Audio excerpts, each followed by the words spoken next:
Projekt ligji për mbrojtje nga duhani, i përgatitur nga Ministria e Shëndetësisë, parashikon ndalimin e pirjes së duhanit në hapësirat publike dhe punë të mbyllura, në përputhje me standardet europiane dhe rekomandimet e Organizatës Botërore të Shëndetësisë. Me këtë, vendoset një rregull i qartë dhe universal që mbron të gjithë qytetarët pa përjashtime dhe pa zona gri.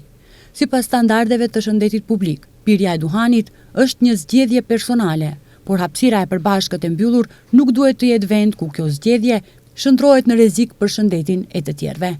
Ligji nuk rregullon nëse dikush do të pi duhan, por përcakton qartë se ku kjo nuk lejohet, me qëllim mbrojtjen e shëndetit të gjithë të pranishmëve.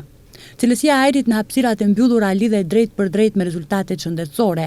Ajri i pastër nënkupton më pak iritime të rrugëve të frymarrjes dhe më pak sulme astmatike dhe rrezik të reduktuar për zhvillimin e sëmundjeve kronike. Projekt ligji e trajton ekspozimin ndaj tymit të duhanit si çështje të sigurisë dhe shëndetit në punë dhe jo si çështje të stilit të jetesës.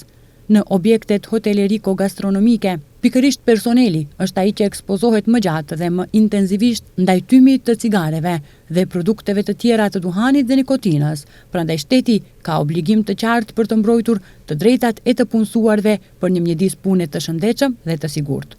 Përvojat nga vendet europiane që tashmë kanë zbatuar zgjidhje të tilla ligjore si Irlanda, Mbretëria e Bashkuar dhe shumë të tjera, tregojnë se këto masa nuk përbëjnë goditje për gastronominë dhe të ardhurat e saj, por një tranzicion drejt një ambienti më të rregulluar, më cilësor dhe më të parashikueshëm në objektet hoteleriko-gastronomike, shpjegon ministri i Shëndetësisë Azir Aliu. Ai shton se masa të tilla mundsojnë frekuentim më të madh nga familjet, turistët dhe qytetarët që preferojnë ajër të pastër, gjë që në afat të gjatë përfaqëson përfitim të drejtë për drejtë dhe për vetë objektet gastronomike.